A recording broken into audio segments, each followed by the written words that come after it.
Greetings and welcome to Education in Focus, powered by Chalkboard News. I'm Dan McCaleb, Chief Content Officer at the Franklin News Foundation, publisher of chalkboardnews.com.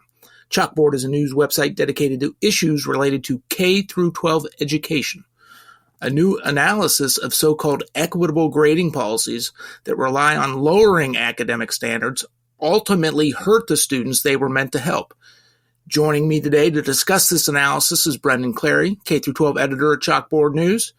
Brendan, you reported on this analysis at chalkboardnews.com. Tell us about it. What are your takeaways? Yeah, absolutely, Dan. So essentially, some researchers at the Fordham Institute, they looked at what are these equitable grading policies. And so that's what they call them. It's not really a standard, thing of like, these are equitable grading policies, but that's what they're sort of defining as equitable grading policies. And let me explain those a little bit. It's like when you have a minimum grading policy. So maybe you can't give an assignment a grade less than 50%.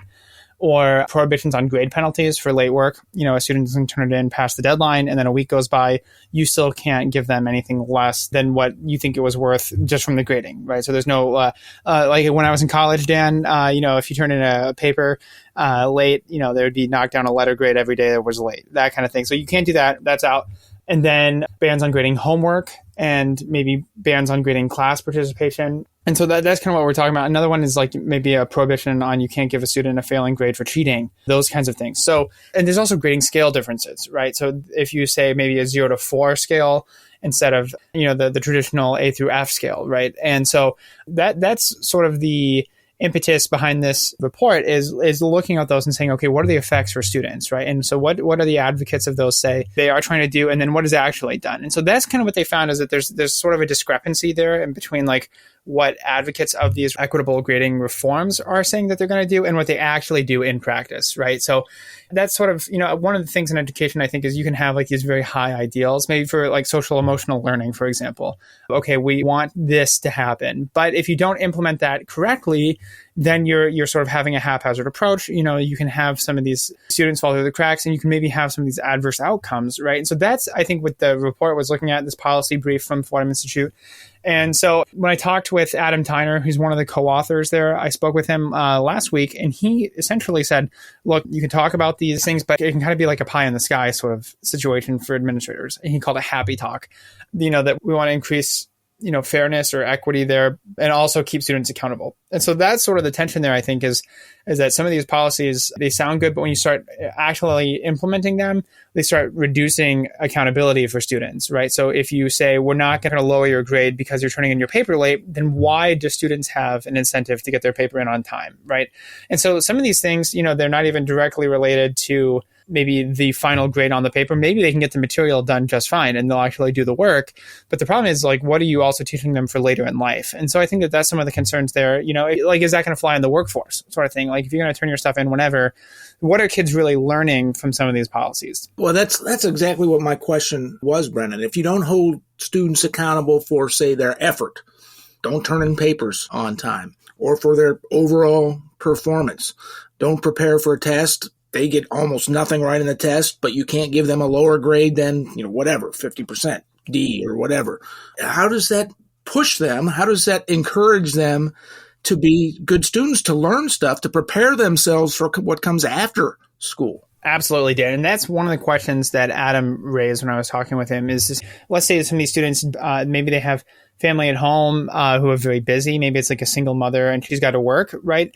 Maybe they don't have people in their lives who are willing to hold them accountable except for their teachers and at school. And so if they drop that high standard and they drop some of that demand for academic rigor, and also just in terms of making sure that you're getting the stuff in on time, how are they going to learn those essential skills? How are they going to get to that place if somebody's not pushing them at school too? And so those are the kids that they're worried about, because like, who else is going to hold them accountable and try to teach them, this is how you make sure that you get your work in. And also you have to be learning the stuff. So that's sort of the question there. The other thing though, that I thought was interesting in the report is there were some things that equitable grading practices, or maybe like grading reformers, would push. They said are like pretty much a great idea. They said one of those is getting rid of extra credit is actually very helpful. Often it's not very germane to what is being learned in class, and actually can lead to grade inflation. So that's when, your grades don't actually correlate with what students are learning and that kind of thing. Another thing they said could be good is anonymized grading. So like if you have a teacher look at, a paper or a test that have been, the names have been removed, or even like online now with the like Canva, there's different kinds of like online platforms for grading, and you can automatically anonymize those. So if you're looking at your student work and you're just, it's anonymous, that removes maybe some of the bias from the classroom of like, how is the student doing? And so that can be a good practice. And rubrics. So like that's something too that, they mentioned was like, okay, this can be very helpful. And it's not always a traditional thing, but just being very clear about this is what my expectations are for grading, and this is what you need to do, and explaining that very carefully and following that, right? So there are some really interesting things in that piece that get into the nitty gritty of grading.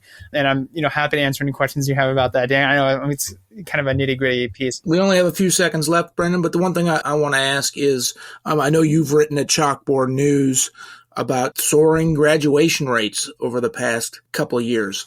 Those aren't really in line with the reading and math standardized testing scores that we've seen, which are still below pre-pandemic levels.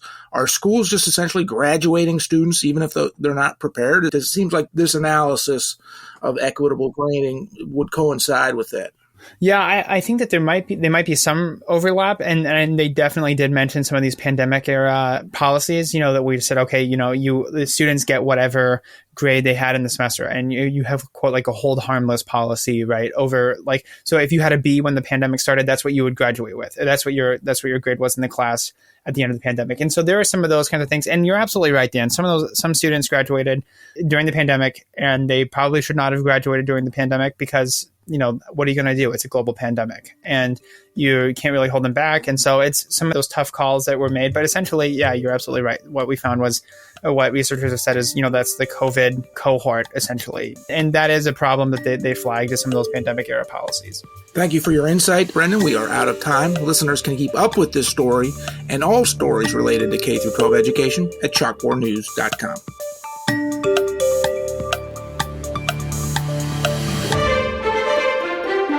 Some people would call him a loser. He ran for state office. He was beaten. He started a business. He failed. He ran for Congress. He lost. He was nominated for vice president. He lost again. But he knew only those who never tried are the real losers. And Abraham Lincoln was no loser. Persistence. Pass it on. From the Foundation for a Better Life. Add value